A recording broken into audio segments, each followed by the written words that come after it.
kata ulama ada amalan-amalan yang prioritas. Kalau nggak bisa ibadah kayak orang-orang soleh, ada prioritas. Ada yang perlu kita duluin. Apa tuh? Pertama nih ingat-ingat banget. Sebelum kita nambah amal ibadah, memperbanyak ibadah, tambahan daripada hari-hari sebelumnya. Pertama itu kata ulama, apa pesan Allah di Al-Quran? Itu Allah berfirman di ayat yang tadi tuh. Ya, di bulan-bulan haram itu pesan Allah yang pertama sebelum ngapa-ngapain. Fala tadlimu fihinna anfusakum. Yang pertama, jangan kalian menzalimi diri kalian sendiri. Itu yang pertama tuh. Itu yang pertama. Jangan zalimi diri kalian sendiri. Apa maksudnya jangan menzalimi diri kalian sendiri? Jangan maksiat. Terjadi diskusi di kalangan para ulama secara keseluruhan. Ya sering saya bahas, apa amal yang paling afdal? Ada yang bilang A, B, C, tapi ternyata semua analisa mereka bermuara kepada tarkul maksiyah. Amal yang paling afdal itu adalah ninggalin maksiat. Kenapa ninggalin maksiat menjadi amal yang lebih afdal? Pertama, ente pasti ngejalanin kewajiban. Orang yang saya nggak mau maksiat insya Allah pasti sholat tuh. Pasti dia sholat. Ya. Saya insya Allah nggak mau maksiat. Tapi kalau kewajiban mah nggak apa-apa dah. Saya pulang-pulang nggak mungkin karena ente ninggalin sholat ente maksiat sama aja. Ya. Akhirnya mau nggak mau saya maksiat. Akhirnya dia sholat begitu ya. Nah, kemudian yang kedua, kenapa ninggalin maksiat itu jadi amal yang paling afdal di antara semua amal ibadah? Karena ninggalin maksiat itu asas, dia pondasi. Sedangkan amal ibadah itu cuma modifikasi aja. Ya, ada standar, ada asas, ada pondasi, ada modifikasi. Mana yang lebih penting kira-kira?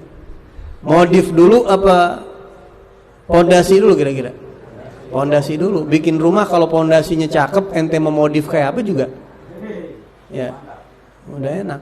Tapi kalau seandainya pondasi rumah acak-acakan, biar kata bagus desainnya kayak apa, tetap berantakan tuh rumah, nggak lama. Nah jadi Rasulullah bersabda dalam hadisnya, kata Rasulullah, "Ma nahaitukum anhu fajtanibuh, wa ma amartukum bihi fa'tu minhu mastata'tum." Itu pesan Nabi. Apapun yang saya larang jauhin, apapun yang saya suruh jalanin sebisanya. Lihat tuh bedanya. Apapun yang saya larang jauhin. Nabi ngomong begitu. Tapi apapun perintah-perintah saya jalanin semaksimal yang antum bisa, kata Nabi. Nabi nyuruh sebelum beramal jauhin dulu maksiat. Nggak mungkin Nabi itu omongannya pakai susunan ya. Yang mana yang duluan itu ada makna di situ. Kenapa Nabi ngomong ini dulu baru itu? Al-Quran dan hadis itu ada takdim takhir, ada takdim takhir, itu ada makna di situ. Kemudian yang ketiga alasannya kenapa ninggalin maksiat itu amal yang paling afdal daripada amalan-amalan apapun. Al-Habib Muhammad bin Abdullah Al-Idrus dalam kitabnya Idah Asrar Ulumil Muqarrabin, itu kitab bukan ukuran kita, itu kitab bukan bacaan kita sebenarnya mah. Itu kitabnya para wali-wali itu, kalau diamalin jadi wali itu kitab. Cuma kita paling enggak ya pengen tahu kayak gimana sih gitu pikiran para wali begitu ya. Kita pengen tahu kayak apa sih mindsetnya para wali, pola pikirnya begitu. Di situ dikatakan kenapa kau ninggalin maksiat lebih afdal daripada memperbanyak taat? Karena kalau yang namanya ibadah taat mah siapa aja bisa ngerjain. Ya.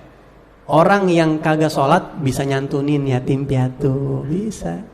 Sholat kagak dia, maksiat. Koruptor bisa umroh. Kalau yang namanya ibadah mah siapa juga bisa. Orang baik, orang kagak baik bisa ngerjain kebaikan. Bahkan orang kafir berbuat baik kepada orang. Banyak kan ya, yayasan-yayasan sosial gitu.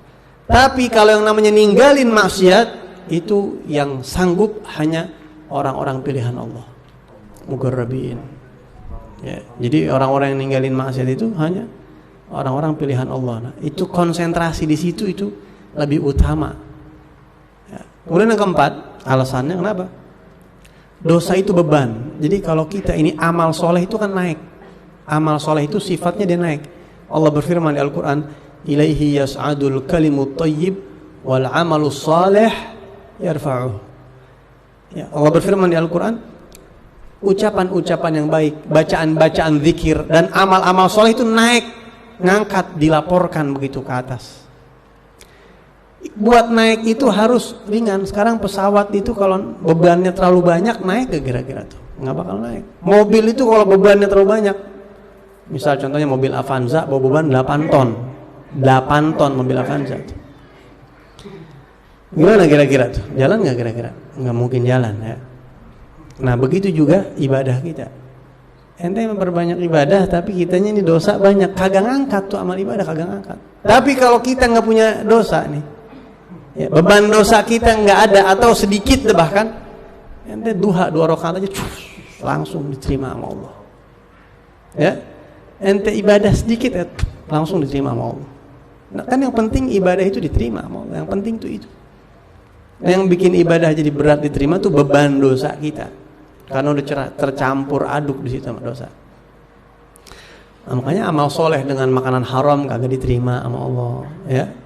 Wa ta'atun mimman haraman ya'kulu mithlul bina'i fawqa mawjin yuj'alu dan seterusnya.